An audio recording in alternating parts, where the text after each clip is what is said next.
When I first came here, I was not in a very good place. I had a really hard time trusting people.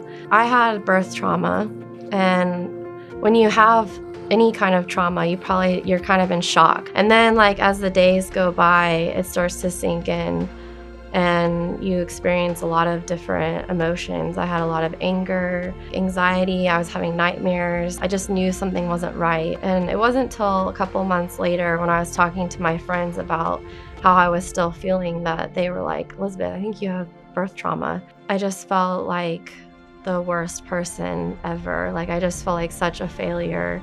After my birth trauma, like what happened to me, I felt like dying.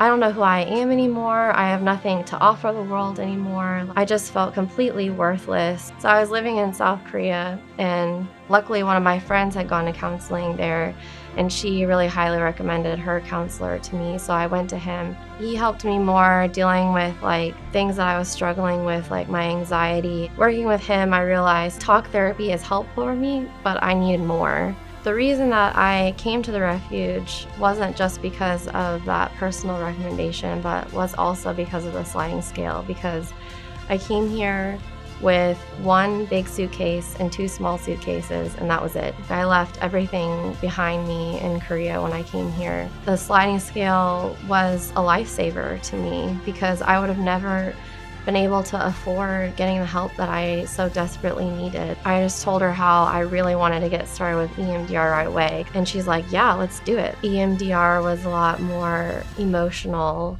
and like painful than my experience in talk therapy.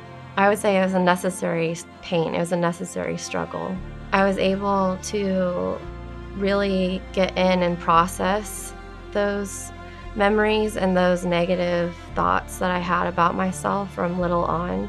I felt like my trauma was like a lens, like glasses that I had on, and I was viewing the world through that lens of trauma with so much like fear and anxiety and lack of trust. After going through EMDR now, I don't have to live with so much of that. Like I can go about my day and feel more like a normal person, and that it's okay to trust people again. It doesn't necessarily mean that nothing bad is ever gonna happen to me again, or that I will never have a panic attack again.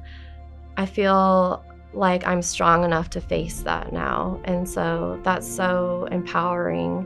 I'm able to go about my day in a much more healthy way. I'm able to maintain a much healthier mindset. There's still a lot more work to do. It's just now I feel like strong enough and capable enough to go and do what I want to do and what I need to do in my everyday life. Hope grows at the Refuge Center because the people who work here, they believe in you.